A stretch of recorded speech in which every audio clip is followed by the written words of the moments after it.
नमस्कार, मैं हूं आपके साथ तनु शर्मा। आप देख रहे हैं नर्मदा की पुकार। आइए नजर डालते हैं आज की बड़ी खबरों की ओर।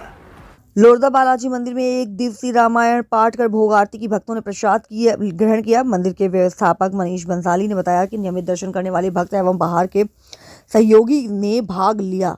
आरती में मालखड़ बालाजी के श्याम सुंदर लहरी थे। कार्यक्रम में इंदौर से कैलाश जी, गीता सोमानी, हरदा से अशोक जी, उषा सादानी, लोहरदा से गोविंद दास तापड़िया, नर्मदा प्रसाद बाल्टी, डॉक्टर राजेंद्र जोशी, कैलाश चांडक, श्याम मदनिया, नरेंद्र मालवीय, राकेश तापड़िया, संजय व्यास, राजू मालू, काटाफोड़ से नटवर बियाणी, मनीष बियाणी प्रमुख थे। लोहरदा से मनोज तापड़िया की खास रिपोर्ट।